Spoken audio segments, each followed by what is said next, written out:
Hey guys, making money with Gary. Okay, I'm showing you the pine needles next to my shoe because my shoe is a size 13. And I want you to see the pine needles are a little longer than my shoe.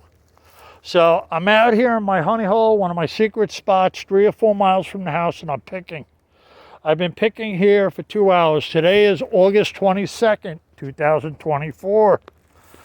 And I've picked around $105 worth. Right here is $10 worth. Around $10, 6 ounces. So I'm putting it in the bag, and I'm just showing you. The bag looks puffed up like it's 5 or 6 pounds. It's not. It's 4 pounds. The needles are dry. It hasn't rained in a day or two. So the needles are kind of dry. So they're all around 15-inch needles. So I've been out here for 2 hours picking. It's now 7:30 at night. It's not dark yet. It don't get dark till after 8. So I'm here in South Carolina. And what do? Why do I pick these? I sell these. I get $27 a pound. Yeah, hard to believe, right? Okay. I moved down here to South Carolina, and I'm raking these in my front yard. I seen some of them 2 feet long. And because they're so long, I was wondering if they could be used for something. And I Googled it, and I found out people use these to weave baskets. So I started collecting them so I could sell them online. And I've been doing it for 4 years now. And I average $27 a pound. And people... I send these all over the country, and they only grow in certain zones. Now, I looked it up. They grow in zone 7, 8, and zone 9 in the United States here. They only grow in them zones. So, if you're not in them zones, you're not going to have longleaf pine needles. And I have a lot of people in California and Oregon that ordered these. They buy them by the pound, 27 a pound. I mail them to Oregon. I mail them to California. I mail them to Ohio. I mail them up to Maine. I mail them to Vermont. They don't grow in all these places where I mail them. They do grow in Texas. I don't know exactly what part. It's not a big part of Texas, but they do grow in Texas. But I also get people buying from Texas, Arizona, and New Mexico. And they grow in Florida, and I get people, I buy them from me in Florida. I have a large clientele. I've been doing this for 4 years. I have a lot of people that buy these off of me. And they range in length from 11, 12, up to 20 inches and over. And they're called longleaf pine needles. And there's normally, I'm trying to get one here. There's normally 3, oh wow, that's bad. That's a 2 one. But there's normally 3 on there's normally 3 of them. One needle. Here's like 3. All right. Let's see. I could definitely find something better. I'm trying to give you an example. Here we go. Here's a brown one. Here's a nice brown one. Yeah, that's what you want. You want a brown like this color.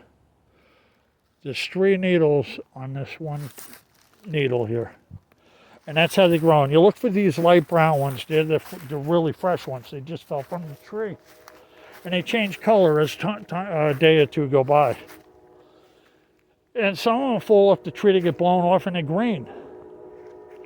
And the people that buy these, they make baskets with them. They make wreaths that they hang on the door for the holidays, for Halloween, for Christmas, for New Year's.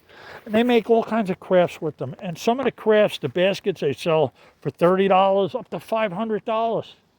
And I have people in California that buy 10 pounds at a time. And they buy, once a month, they'll buy 10 pounds off me.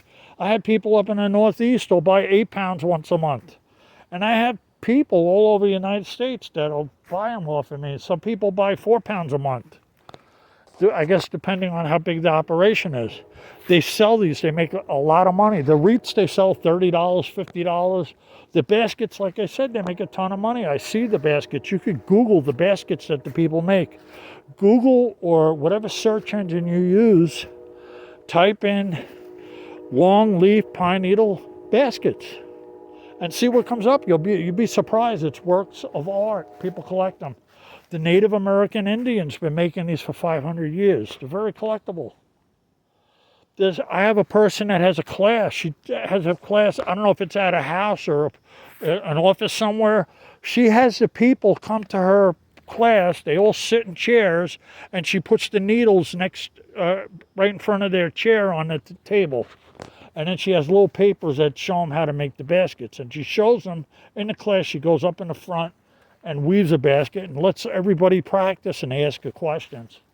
And they have to use thread and different things to weave the baskets.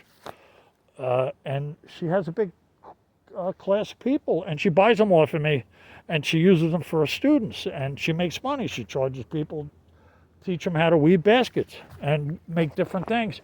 People also make plant holders that the plants hang, and you could hang the plants from the ceiling, and the plant holder is made out of these longleaf pine needles, and the pot will sit inside of it, and then it'll hang up on the ceiling.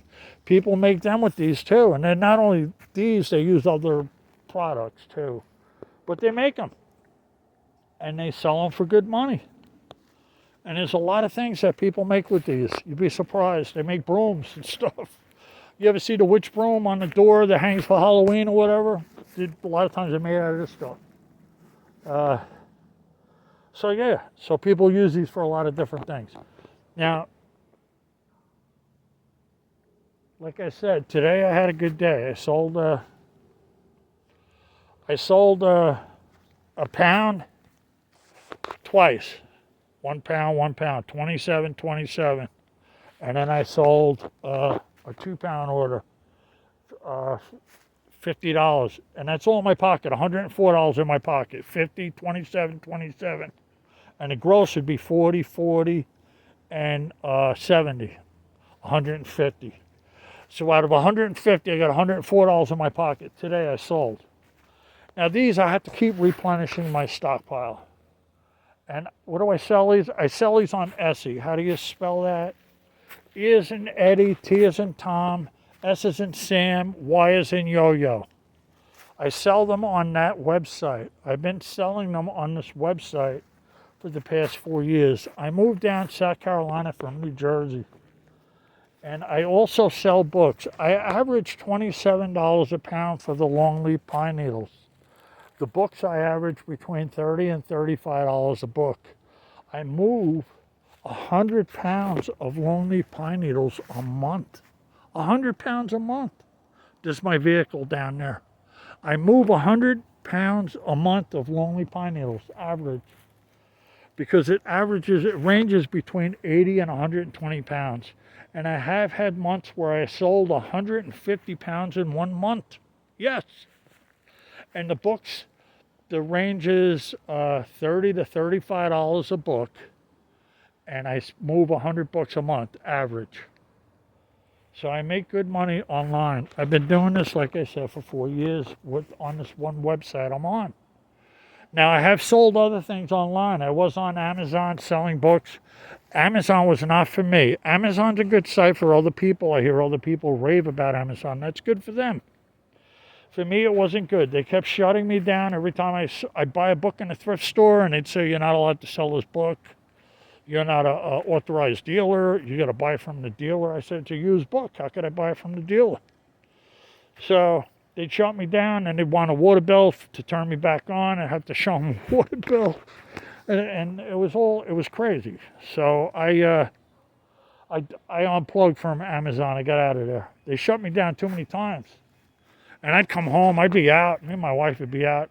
And I'd come home, and I'd have a bunch of... All of a sudden, my thing was shut down. I'm like, what? So I said, they did that one too many times. So I just got off the site. So now, I was also on eBay. I was on eBay. I was selling car parts. And I was doing that for like 4 years, selling car parts. And, I'm making a video, yeah. Yeah, and I was selling car parts on eBay for 4 years. And what happened with eBay was it got too tight. Competition got really rough. So what I did with eBay is I got off of there. Because what happened with eBay was I had too many people trying to underbid, trying to get stuff for nothing, and it wasn't for me. I had to get out of there, so get me off the site. So I'm not completely off of eBay, but what I did was I'm walking down now. I'm trying to show you guys where I pick at. I pick in this park. I got permission to pick here. The needles are kind of dry today. It hasn't rained in a day or two. Right here's a trail. People walk on this trail. Now, a lot of times what they do with this trail is they'll blow the needles off of it so people can walk on it. And this is where I come and pick. It's one of my honey holes. And it's a good spot. It's all right. I do all right here. So now I'm walking down in my vehicle. My vehicle is down here. And got to be careful stepping on all this stuff. Now, there's a vehicle. So I did all right. I got 4 pounds. I sold some today. I picked some today. I picked $105 here. And I sold some. And it's good. Life has been good.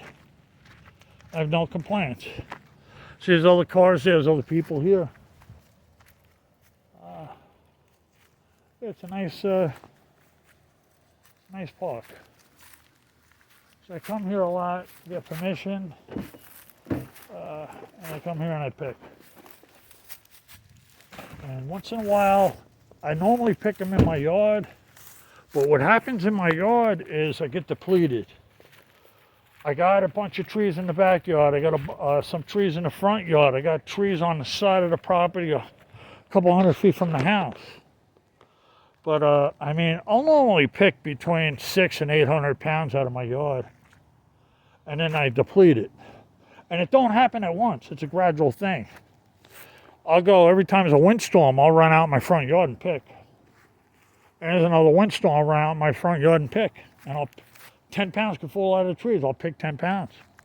I won't get the whole 10. I might get 8. I'll do it again. I'll go in the backyard, do the same thing. And then after a while, we won't have a windstorm or something. Then there's nothing to pick. I mean, there's old needles, and people don't want old needles. So then I go out to my picking spots. And I go out to my picking spots, and I pick in my picking spots. And this is one of my picking spots. I know the spot. And I come here, and I get my needles. Nobody bothers me. The maintenance people that work here know I come here and get needles. I don't get a lot. I'm taking a little bag. I'm taking 4 or 5 pounds of needles.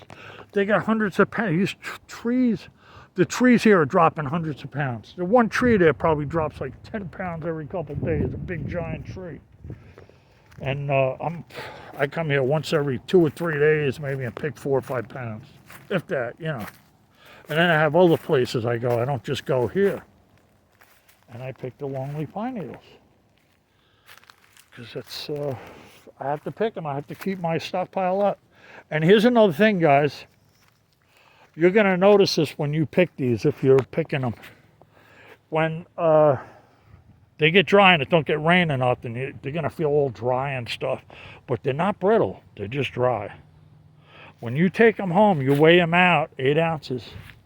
And then after you weigh that 8 ounces out, you put them in the sink with a shot glass of vinegar and a little squirt of dish soap, and you stick them in the sink, and you might have to put a plate to hold them down in the water underneath, and you leave them there for a minute or two, weigh out 8 ounces, and take it out, pick it up, push it back down under the water, and pick it up, take it out, put it in a second sink.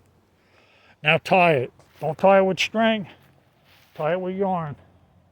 Tie that with yarn, and let that sit in that other sink. Now repeat, do it again, repeat, do it again. So you get that whole secondary sink filled up with 3 or 4 pounds or whatever you pick that day. Then take all them pine needles, put them outside, put them up on something high and let them dry. Give them 24 hours, they will dry out. If it's hot out, they'll dry. Another thing, I put them in front of a fan in the house in the winter. I put them in front of a heater in the house in the winter. I do different things to dry them. I have a heater, a blow heater, and I have a fan I put them in front of, and I let them dry.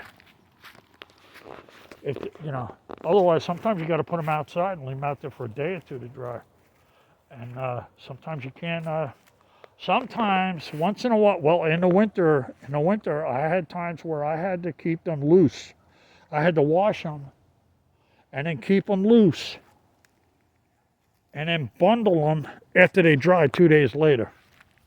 So sometimes you got to do that. But I try to do it this way to mail them out fast. I get orders quick. I'm selling 20, 25 pounds a week. So I gotta be ready 24/7. These things are going out in the mail. I gotta be ready to mail them out because I sell them very quickly. And that's the way it's been going. I've been doing this 4 years. I have a large customer base.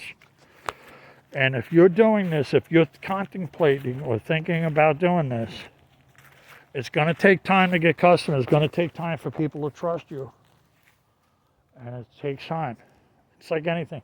And if you're going to do the books, the vintage books kind of go quick. As long as you're going to have to put a description of the books. You know, if the book's good, is it real good? Is it first edition, second edition, first printing? If first printing has a number 1. If it starts with a number 2 on a copyright page with the number line, and the number line starts at 2, it's a second printing, but it's still a first edition. Now, if it's from a Random House, a second printing is a first edition because they start with the number 2. So, but you'll learn this stuff as you buy and sell books. You'll learn it, and all you have to do is go into a thrift store and look at a book. And Google it. Google that book. Write down the ISBN number. If it's an old book that don't have that, write down the title. Write down the author. Type it in the Google search. The year of the book, hardcover, softcover. Pull it up. See where it's selling, what it's selling for. If the book's 50 cents or $1 and you see it selling for $20 and it looks pretty popular, there's not a lot of them around. Maybe there's only 5 of them on the internet. Grab the book. You're going to sell it. Grab it. It's a rare book. You see a bunch of them on the internet, but you go up on Amazon or something, it's like a number 1 seller. Grab that book. It's going to sell fast. You're going to make money on it. I get $10 books. I get a lot of $10 books. I'll sell a bunch of $10 books. Sell $10 books at $100. And it don't happen like that. You're going to sell a $10 book. You're going to sell a $50 book. Then you're going to sell a $20 book, and then you might sell another $10 book. It goes like that. It goes, all numbers are different. But I've been doing this, and I love doing it. And the vintage books are a lot of fun. And sometimes you'll go out to a thrift store, and you'll see books in the thrift store, and Alice in Wonderland or something from like 50 years ago. And you'll know or Snoopy and Charlie Brown from like 40 years from the 1950s, some books worth a couple $100, rare book. Nobody has it. It's a collectible book. They don't make it anymore. Everybody wants it. You go out there and you could look and find a book. A president signed the book. And then you'll look in the book, you'll say, oh my God, this book's signed by the president. I'm going to sell it for $200. And you'll sell it and it'll be gone in a week and you'll get $200. I mean, it happens. I had it happen so many times. And if I do get a rare book that's really rare and I'm not really familiar with, that's like once in a great while I'll get a book that's worth over $1,000. No, I mean I do. I have a book in my store that's an $8,000 book. It's not old. It's just a very rare book. And I'll probably never sell it. I don't know. But if somebody buys it for $8,000, they could have it. And so I do get books like that, and you'll find this. And I have a lot of books from the 1800s, from the early 1900s. I'm asking 100 or more for. And then I have some books from the early 1900s that there's a ton of them. I'm only asking $20, $30. So, I mean, my prices are everywhere, but I'm usually right in the market. I'm right there, and I do very well with the books. So if you guys are thinking of doing books, don't be afraid to do it. If you, for some reason, you want to do these Longleaf pine needles, and you're in California somewhere and you can't find them, they don't grow there, look into doing this, look into the books, look into going to thrift stores, and just try it. Just play around with a couple dollars. Go out with $5. Don't go to Goodwill. Stay away from Goodwill. They're going to charge you $4 or $5 a book. Get away from Goodwill. Go to some rinky-dink thrift store, and not a boutique. Don't go to a boutique. Go to a Salvation Army or something. Go to a thrift store where you're going to get them for $1. And then, or somebody's having, old people having a garage sale. Old people like me, older people, even young people are selling grandma's stuff, grandpa's stuff. Because grandpa and grandma are no longer here and they're getting rid of their stuff. There's a lot of times people don't know what they're selling. They have no idea. I went to the thrift store and somebody donated, I guess their grandparents passed away. They donated a bunch of books. I grabbed all the books. I got like $500 worth of books. I only paid like a couple dollars. I mean, and it happens. And people don't know. They don't have a clue. They don't have time. They're working. They got to go to work. They don't have time to look through all these books, all the stuff. They just get rid of it. Well, what should I do? Should I throw them away? The wife's like, no, don't throw them away. Donate them. Donate them to Goodwill. Donate them to the thrift store. And then they donate them. And then I come in the thrift store and I'm like, whoa. Every one of these books is signed by the author. And the author was a very famous person. I mean, stuff happens. So, all right, guys. I hope I inspired you. And look, you don't need $1 million to sell stuff online. You could have a little tiny bank account with a couple $100 in it, and you could hook it up, link it up to the website you're on, and then start putting the stuff up and selling it. And, you know, get it moving, get it going. And then once you're happy, you get it going, you're making what you want to make, that's good. Good for you. That's great. It'll happen. It'll come. I started out on Etsy 4 years ago. I had nothing. I wasn't selling nothing. It was dead. I was dead in the water.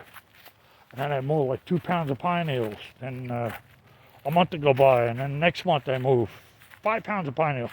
Then a month to go by. And then all of a sudden, once it started going, it got up to around 50 pounds a month. I was cruising. And then I had repeat customers that kept coming back. And it took a while. It took a year or two to really get it going. Now I'm four years into it, way over 4.5 years into it. And I made a lot of money I made a good amount of money doing it. I had fun. You know, and I came here and I was thinking to myself, what am I going to do in South Carolina? What am I going to do? Am I going to have to go work somewhere or do something or what? You know, I mean, look, I came off the road. I drove a tractor trailer. I did other things. I did a lot of things. I had businesses. I had properties. Over the years, I did a lot of different things. I had an HVAC business. I went to school for it. I made thousands of dollars. I made money hand over fist. I didn't really like that business. I felt like I was robbing the people, but you had to charge. The insurance, everything was high. I had a mason business. I did mason work. I went to school for that. I was a mason. I did a lot of stuff. And that I appreciated that job. I could look back and look at the work I did. And I liked it. I had a roofing business. I did roofing. I had a floor waxing business. I did floor waxing. Big giant shopping stores and stuff. A subcontractor. Did a lot of different stuff over the years. I mean, I didn't, you know. I had my own business a long time. I worked for Waste Management. I worked in a ton of different places. You know, I did a ton of different things. I was over the road tractor trailer driver. Got over 1 million miles. You know, I run up and down the East Coast. I used to run up to Maine and down to Florida, New York City, Boston, Connecticut, Maine, Ohio, Indiana, Chicago, all over the place. I've been everywhere. So when I came off the road, when I was driving a tractor trailer, I was making decent money. I was making around $1,500 a week. It was all right. And then when I came off the road, I was like, well, what am I going to do now, you know? But I had to come off the road. So I came off the road, and I was, you know, I just started selling stuff online. I started doing it. And I've been doing it ever since. And so, you know, you can do anything you want to do. All you got to do is do it. Just plug in and do it. Make sure it's right. Scope out the waters. Scope everything out. Don't jump right in it. dabble in a little bit. If you have a job somewhere, if you're a younger person, younger than me, make sure you have timing so you can collect Social Security when you get older. I mean, at least get 10 years in working, and or more. You know, get your time and working a job. I don't mean working for yourself. That's the first thing you want to get out of the way, is you want to get some time in working somewhere. And then, yeah, you can play around with this stuff and try it out when you're younger, and then do it for a year or two, and then leave and move on to something else, and back and forth, whatever you do, you know. That's how life is, up and down. I had tons of money. I had rental properties all over the place. I had money coming out of my ears. And then I had times where I had it rough, you know. But I always managed. I always just kept plugging in, you know. I had it rough where I had tons of money, and then all of a sudden, boom, I hit the floor. And what did I do? I worked for waste management. And I built up again, and I got money again. I did it again, and I hit the floor again, you know. I went over the road, drove a tractor trailer. I was making all right. It was $1,500 a week was all right. I could live with that. It was, you know, I mean, it wasn't, I mean, when I had the HVAC business, I was making $30,000 a month. It was insane. But that was a rough business. That was very rough. I was all stressed out. Very stressful business. When I had my mason business years ago, I made, back a long time ago, I was making $1,000 a week, which was a lot of money back then. You know, and I did a lot of work. I did a lot of physical work, a lot of hard work, hard labor work.